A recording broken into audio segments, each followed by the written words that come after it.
de grabar. Listo. Buenísimo. Gracias. Bien. Ahora sí, retomamos. Bien. Entonces, estábamos en el informe individual. Vencido el plazo para verificar, vencido el plazo para presentar observaciones, se presenta, el síndico tiene un plazo de 20 días para presentar un informe individual que contiene un legajo por cada acreedor. Acá está justamente en qué consta el informe individual. Nombre completo de cada acreedor, domicilio real y constituido, monto y causa del crédito, privilegio y garantías.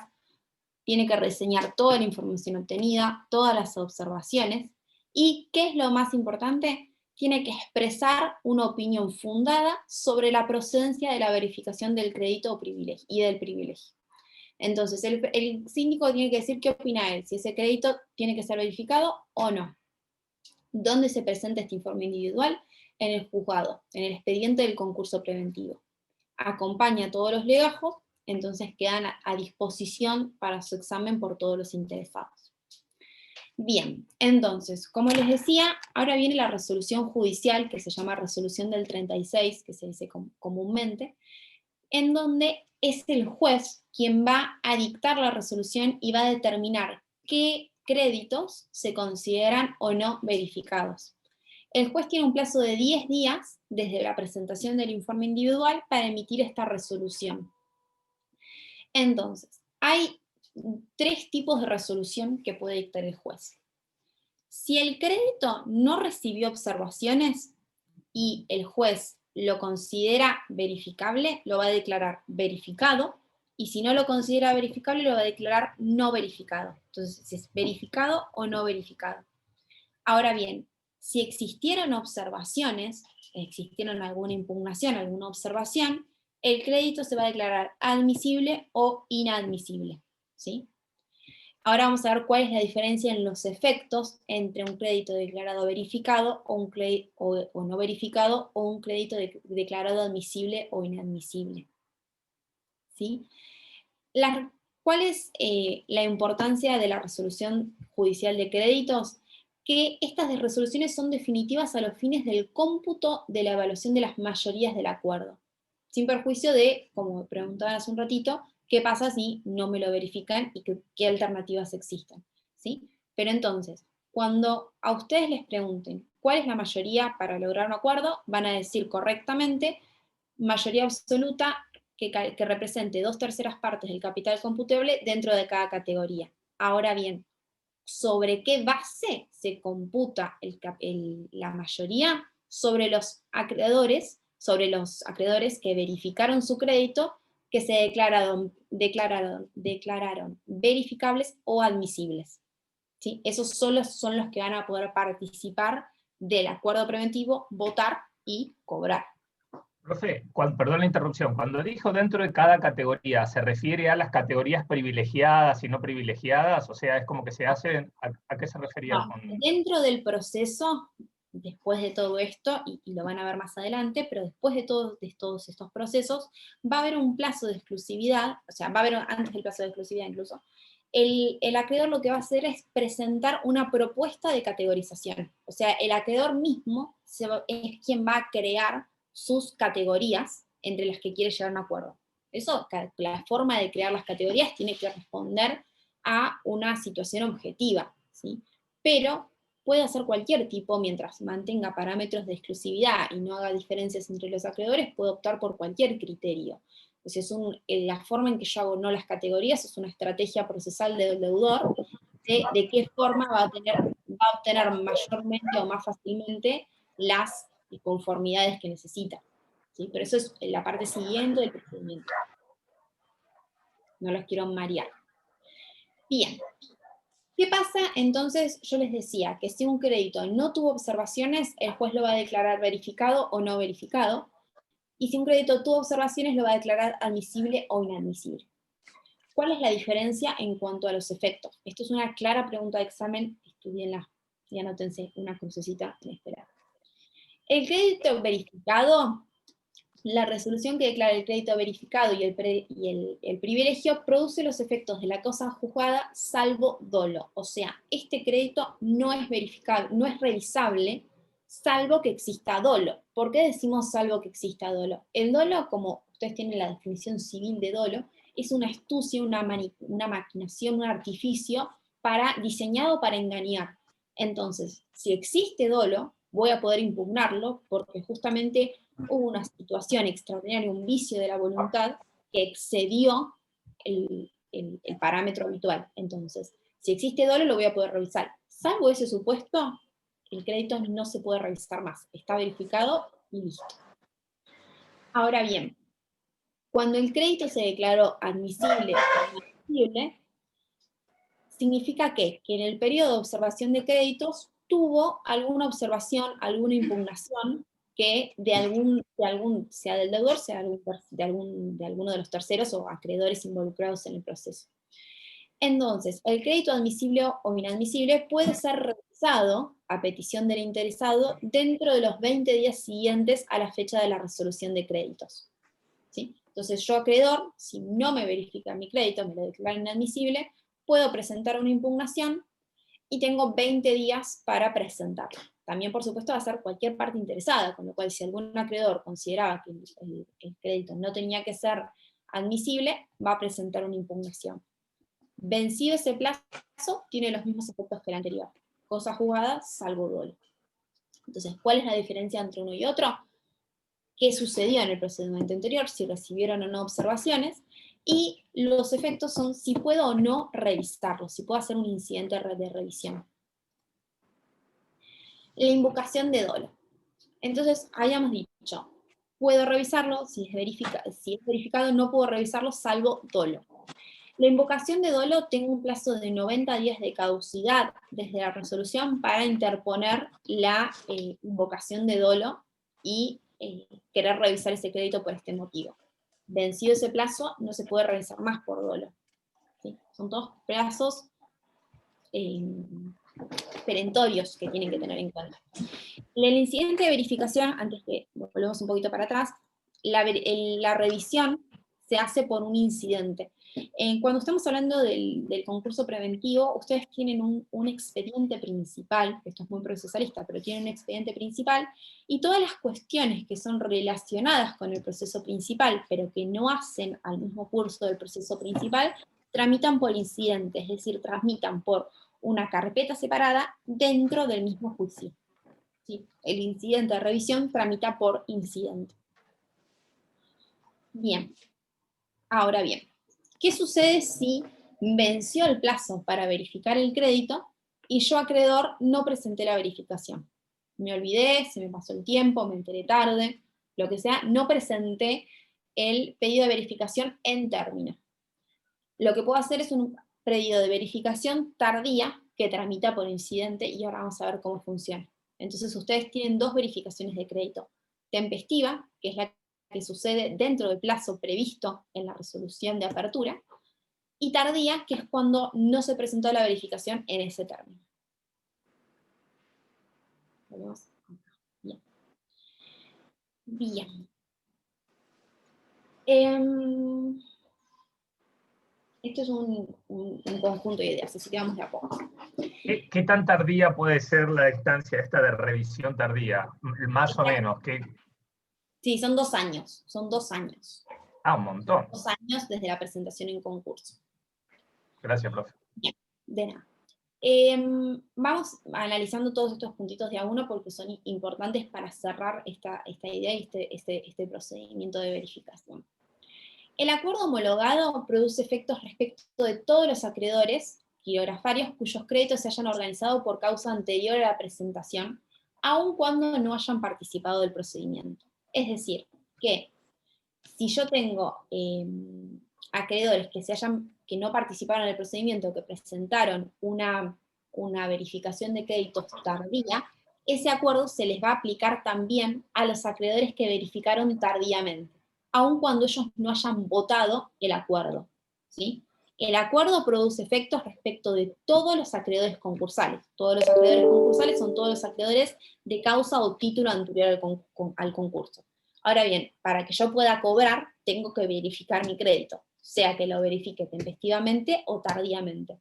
Pero esto es importante para que ustedes tengan en cuenta que aun cuando yo no haya votado ese acuerdo, porque por ejemplo presenté mi verificación tardíamente cuando el acuerdo ya se había votado, igualmente ese acuerdo me es aplicable, ¿sí? Porque es a todos los acreedores concursales. Ahí es lo que justamente dice en el punto 2. A los efectos del acuerdo homologado se aplican también a los acreedores que no hubieran solicitado verificación una vez que están verificados, ¿sí? También puede suceder, como vieron antes, o sea, ustedes vieron que había un plazo de revisión de los créditos, con lo cual puede suceder que un acreedor en principio no se haya computado para la base porque no fue admisible o no fue verificado, y después inicia un incidente de revisión o una acción de dolo, se declara una admisibilidad de ese crédito, y en definitiva ese acreedor que logró con un incidente o con una acción de dolo la verificación de su crédito después, va a participar como todos los demás en el acuerdo, ¿sí? Todos los acreedores concursales participan en el acuerdo. Para Profe, participar, para poder cobrar, van a tener que verificar. Sí. Perdón, justo ahí tocó el tema de algo que me había generado una duda y me olvidé. Cuando esta persona que tiene para presentar este incidente de revisión tardía tiene 2 años, ¿qué pasa si en ese lapso se llegó a un acuerdo, se recalcula esta base de los acreedores o cómo?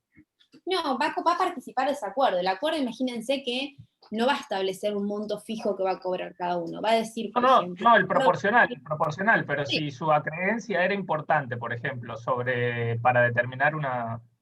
Sí, pero ustedes Sí, acuérdense que esto no es un proceso liquidatorio, o sea, no cobran a prorrata, acá no estoy liquidando todos los bienes, acá estoy haciendo un acuerdo, te estoy diciendo a todos mis acreedores de esta categoría, de esta categoría, de esta categoría, les voy a pagar de acá a 10 años, o les voy a pagar con una quita de un 50%, o les voy a pagar en cuotas, o sea, son todas formas de renegociar deuda. Acá no estoy claro, son liquidando. acuerdos, perdón, no, se me Un escapó acuerdo. eso, perdón.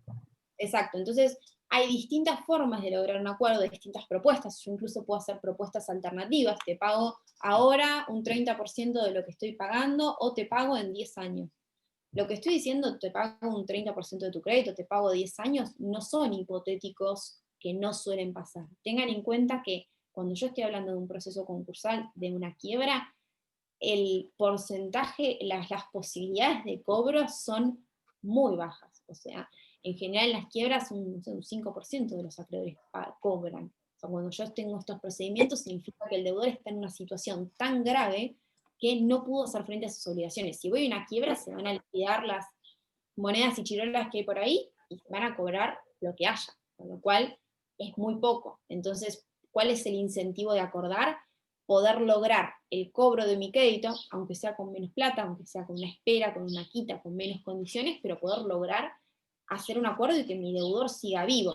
Ayer decía algo que no me acuerdo si lo decía en esta comisión o en la otra. Si mi deudor murió, si lo liquido, como dicen en las películas de mafia de sus tiempos, no tengo quien cobrarle. Con lo cual mi intención como acreedor es cobrar de alguna forma, con menores condiciones. Por supuesto no voy a exigir el 100% de mi crédito, porque si yo pudiera obtener el 100% de mi crédito no estaría en un procedimiento concursal o falencial.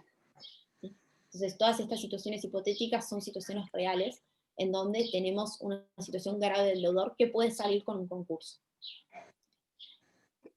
No, no sé. Bien. El periodo de verificación tardía se deduce por incidentes dentro de los 2 años de presentación en concurso, ¿sí? Si el plazo de prescripción del crédito es inferior a los 2 años, corre el plazo de prescripción del crédito, ¿sí? Pero si no, va hasta 2 años. Acuérdense cuando hablamos de plazo de prescripción, que tiene un plazo genérico de 5 años, pero hay plazos que vencen antes, y dependiendo qué fecha tenga el crédito, puede que cuando lo quiera verificar ya esté prescripto.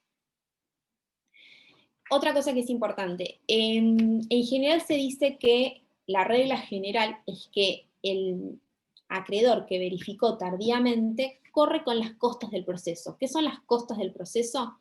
Cuando hay una sentencia judicial, se distribuyen cuáles son los gastos del proceso, la tasa de justicia, los gastos judiciales, quién los paga. Los gastos judiciales, normalmente la regla general en procesal es que la parte vencida paga los gastos.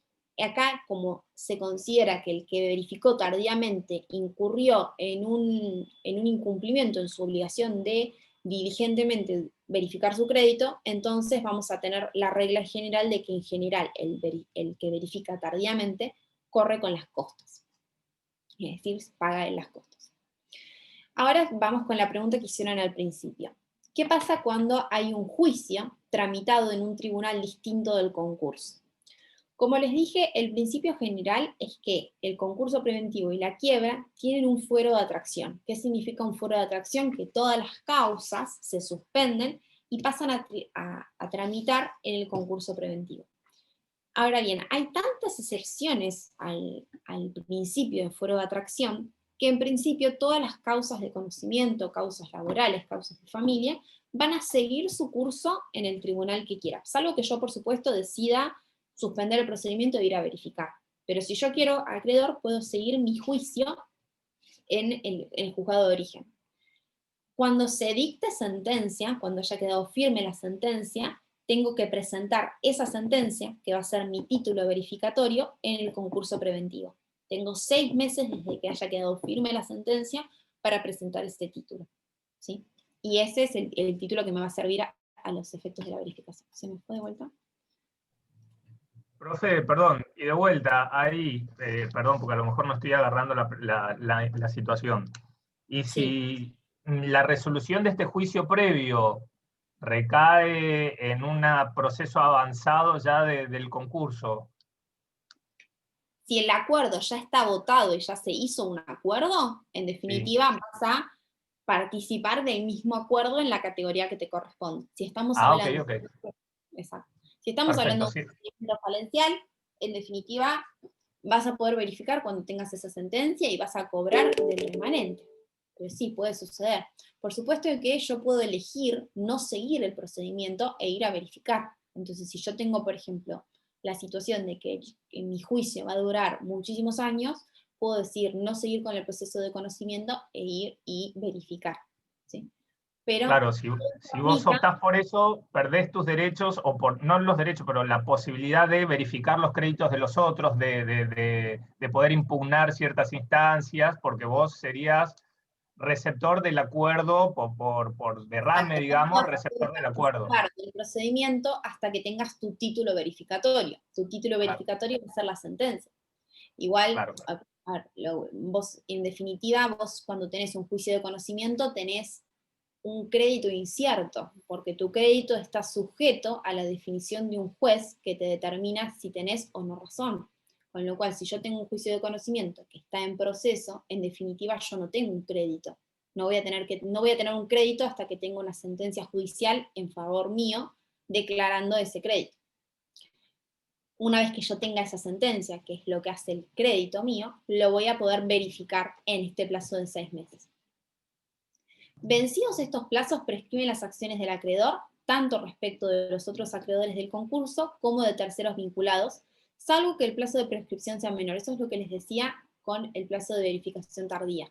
Yo tengo 2 años desde la presentación en concurso para presentar la verificación tardía. Por supuesto que si yo tengo un crédito que estaba por vencer y venció antes del plazo de 2 años, tengo que ir en el vencimiento de mi crédito, ¿sí? Los plazos de prescripción, como regla general, no se extienden.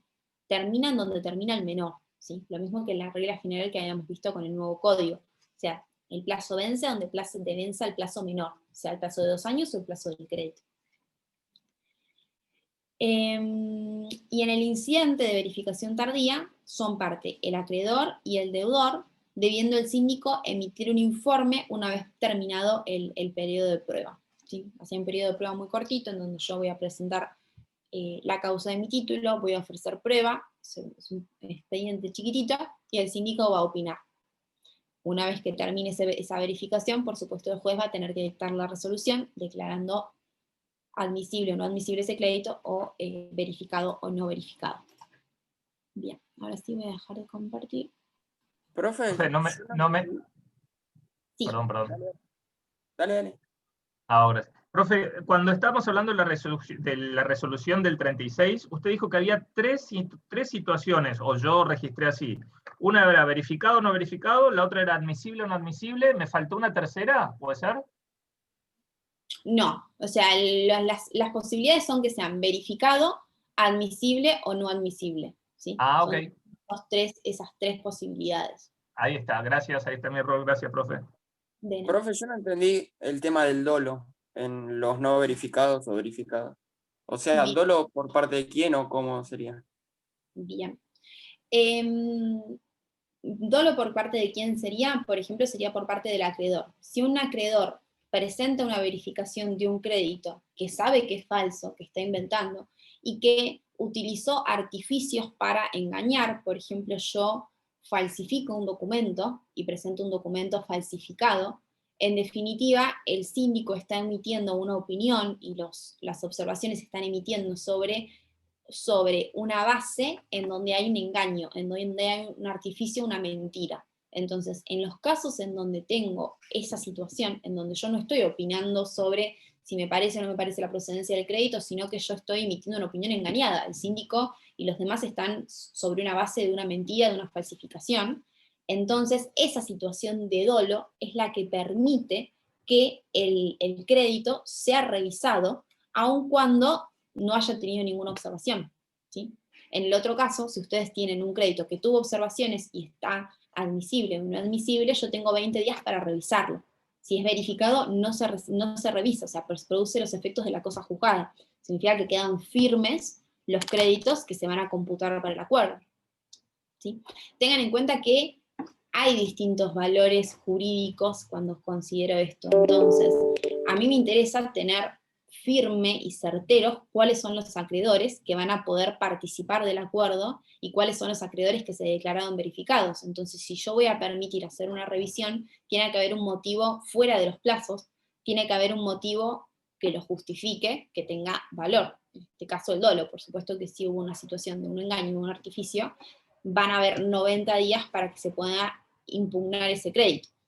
Si no los hubiera, tendrían un crédito firme en donde hubo una situación de engaño. ¿Y esta impugnación la puede hacer otro acreedor? Sí, lo puede hacer cualquier parte interesada, con lo cual la puede hacer un acreedor, el acreedor que no lo declarado verificado, otro acreedor, el deudor, cualquiera que tenga un interés legítimo puede presentar esa impugnación. Ah, genial, gracias.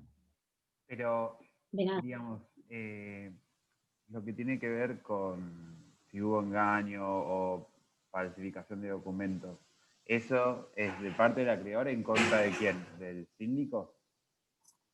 No, si tengan en cuenta que siempre si hay un engaño en una verificación, al que se está tratando de verificar es a los demás acreedores, porque en definitiva yo lo que tengo que mantener es una igualdad entre los acreedores. Si yo exagero mi pasivo, en definitiva estoy en desmedro de todo el resto de los acreedores, ¿sí? O sea, imagínate que todos van a cobrar en igualdad de condiciones, con lo cual si yo estoy inventando o algún acreedor se presenta que no es un acreedor verdadero, en definitiva está afectando las posibilidades de todos los demás.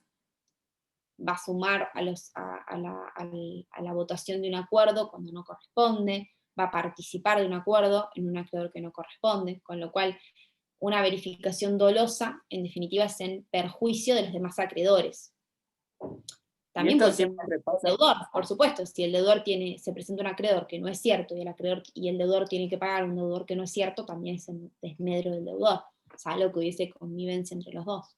Ah, listo. Esto siempre pasa sin que se entere el síndico, ¿no? O sea, el síndico no se da cuenta que había un dolo o que era falso el crédito. A ver, una situación de dolo es una situación excepcional que es difícil, por supuesto, de probar y de enterarse. Ahora, tengan en cuenta que estos procesos son habituales, los síndicos se requiere cierta, bueno, ustedes ya vieron que hay sindicaturas clase A y sindicaturas clase B que son más o menos especializadas de acuerdo a la mayor especificidad y a la mayor dificultad que tenga el concurso. Los síndicos son siempre contadores públicos y son contadores que tienen que tener cierto grado de experiencia para participar en los sorteos. Con lo cual, ustedes tengan en cuenta que son procedimientos habituales en tribunales. No digo que estas cosas no pasen, pero no están hablando de un síndico que es una persona que no conoce el procedimiento. Hay reglas, hay jurisprudencia de cómo se interpreta, de cómo se hace. O sea, y hay un control de todos, hay un control de los acreedores, hay un control del deudor, justamente para evitar que sucedan estas cosas. Si llega a suceder una situación de dolo, tienen 90 días, que es un plazo bastante amplio, teniendo en cuenta los plazos que estamos viendo últimamente en concursos, para impugnarlo. Una pregunta, Sí. más que nada en cuanto a la práctica de esto. Si, yo me imagino quizás si hay varios acreedores, los cuales tienen esa posición mayoritaria, sería en el sentido de que tienen, se me fue la palabra. Claro, Tiene la mayoría del capital computable, sí. Exactamente. Y quizás son los primeros en el derecho. Es poco probable de que voten a favor de ir a esto, ¿no? En realidad, la cuestión es que una vez que yo presento un proceso concursal, el que sean primeros en el derecho no los beneficia en nada. Porque en definitiva, o llegamos a un acuerdo o vamos a una quiebra en donde se va a liquidar y van a cobrar todos en proporción a prorrata de sus créditos y en relación a los privilegios que tengan. Tengan en cuenta que la situación de los acreedores privilegiados es distinta, que lo van a ver en particular, pero los acreedores privilegiados puede no haber una propuesta para los acreedores privilegiados y ellos cobrarse de su privilegio. Un acreedor privilegiado, por ejemplo, es el que tiene una hipoteca, el que tiene una prenda, entonces en definitiva ese acreedor se va a cobrar primero sobre el bien sobre el que tiene asiento su privilegio. Eso es lo único que te da la mayor fuerza en este proceso, tener un privilegio. Si no tenés un privilegio, sos un acreedor quirografario, un acreedor común, y cobrás igual que todos los demás. Entonces, tengas un mayor o menor crédito, si tenés un crédito común, en definitiva lo que vas a tener es mayor poder de negociar un acuerdo, o sea, mayor peso en el acuerdo, pero no cobras mejor, y en definitiva estás en peor situación, porque tenés más que perder, si lo ves desde el otro lado, más que perder cuando haya un procedimiento concursal y no haya mucha plata para distribuir. Es que en quiebra entiendo que tenés más para perder porque vas a cobrar menos porcentaje Sí, en la quiebra vas a cobrar en la lo que hay. práctica. Normalmente no hay mucho, o sea, se liquida lo poco que queda. Sí. También hay situaciones que, yo lo escuché esto en una clase del DOC, me parece que es importante que lo vean, como para tenerlo en cuenta. Hay una realidad comercial que subyace a todo procedimiento judicial. Entonces, por ejemplo, puede que el que esté en un estado de cesación de pagos sea un proveedor mío o mi principal cliente. Entonces, yo voy a querer siempre mantener este vínculo comercial, porque, por ejemplo, si quiebra mi principal cliente, yo voy a poder, tal vez, preferir darle crédito que iniciar un procedimiento de ejecución, porque si es la principal persona a la cual yo le vendo, a mí me interesa que esa persona me siga comprando, siga operando. Entonces hay estas situaciones en donde se ponen en juego. Esto es un procedimiento de emergencia, en donde lo que se busca en un concurso preventivo es la continuación de la actividad empresaria. Hay muchas empresas que hicieron concursos preventivos y que siguen operando, y que hicieron acuerdos a 10 años o con quitas y demás, y que hoy en día siguen operando y funcionó, o sea, y funcionó este procedimiento, esta salvataje de la empresa, o sea, funcionó. Hay procedimientos que no, y se va a la quiebra. Son también situaciones, a ver, tengan en cuenta ahora que no estamos en una situación normal del país, en donde hay un montón de empresas que están en dificultades económicas y estado de cesación de pagos, por motivos obvios y del freno de la economía con motivo del COVID. Entonces, normalmente se multiplican los procedimientos falenciales y hay que evaluar todas estas cuestiones cuando se decida o no iniciar un concurso, se decida negociar. ¿Sí? Pero bueno, cuando estudien la materia y las preguntas de examen, tengan en cuenta que concursos es una materia importante y es una materia que tiene hitos muy concretos, en donde es importante que ustedes tengan en claro los hitos y por qué es un hito y por qué el otro. No tanto los plazos, si bien es bueno que sepan los plazos, sepan cuáles son los hitos. Después, el lunes van a ver retroacción de la quiebra. El doc siempre les dice que el que no sabe retroacción de la quiebra no puede aprobar la materia, con lo cual presten mucha atención a esa clase. Anótensela, agéndense, el lunes estén pendientes en la clase y estén atentos. Y hay un motivo, o sea, es importante porque ustedes pueden que concursos y quiebras no lo tengan como materia especial, y la retroacción de la quiebra es un instituto de concursos y quiebras que afecta al derecho en general y que afecta a su práctica profesional, que si ustedes no lo saben, aun cuando no ejerzan derechos, concursos y quiebras, les va a afectar. Entonces es muy importante que tengan en cuenta ese instituto. Profe, una pregunta que me quedó media colgada. Sí. ¿Quién puede ser el deudor? ¿La empresa, es decir, la sociedad, o quién más? El deudor puede ser una persona física, puede ser una persona jurídica, puede ser un deudor domiciliado en el extranjero con respecto a los bienes que estén en el país, o puede ser el patrimonio del fallecido mientras se mantenga el estado de indivisión. ¿Sí? Esos O son sea, los sujetos principales. yo mismo puedo ir a un concurso. Exacto. No tenés que ser una Ah. sociedad o una mal llamada empresa para ir a un concurso. Una persona física puede ir a un concurso preventivo. Siempre y Ah, cuando bueno, ahí está. se confirme el estado de situación de pagos. Exacto. El presupuesto base sustancial de un concurso preventivo, de una quiebra, es un estado de cesión de pagos. A ver, tengan en cuenta que en un concurso preventivo, si yo me presento en un concurso preventivo, es básicamente una declaración del estado de cesión de pagos. Con lo cual no me van a exigir mucho a prueba. Si yo estoy diciendo que estoy en estado de cesión de pagos, se va a asumir que estoy diciendo que estoy en cesión de pagos.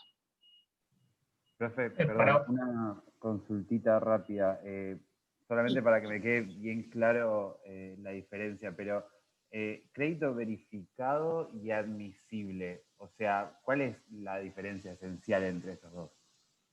La diferencia esencial es que uno, o sea, el verificado no tuvo observaciones, con lo cual, una vez que la resolución del 36 sale, la resolución judicial queda firme, produce los efectos de cosa juzgada, y no se va a volver a tocar salvo que exista dolo.